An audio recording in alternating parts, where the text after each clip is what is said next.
Sebelum kamu memutuskan nonton konten ini sampai habis, aku mau bilang kalau jawabanku ini cuma buat orang yang udah punya pemikiran dewasa, orang yang masih ingin menyelamatkan hubungan, dan orang yang percaya kalau selingkuh itu bukan habit. Kalau kamu tipe orang yang punya prinsip selingkuh itu nggak termaafkan apapun alasannya, atau kamu orang yang percaya selingkuh itu habit, kamu skip aja konten ini. Tapi kalau kamu mau tahu sudut pandangku yang mendalami soal kecerdasan emosional padahal kamu percaya selingkuh itu habit, kita sepakati kalau habit itu adalah pola yang berulang. Gitu lagi, itu habit, pola yang berulang. Ya, kita sepakati itu. Kalau memang selingkuh itu habit, kenapa orang ini terus mengulangi pola itu?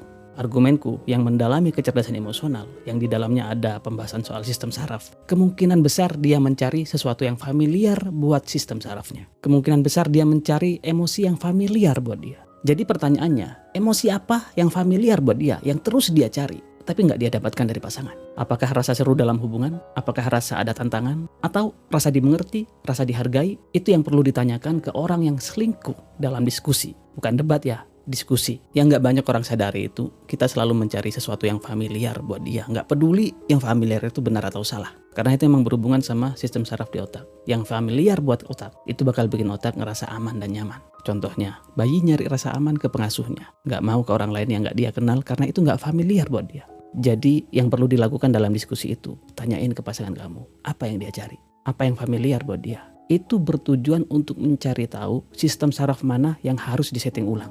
Waktu kamu ngomong gitu, waktu kamu ngajak dia diskusi, dan ini yang paling berat nih, pastikan kamu udah meregulasi emosi sedih dan marah kamu. Kamu harus dalam keadaan emosional dan rasional yang tenang, sehingga dia bisa ngerasa aman untuk cerita semuanya.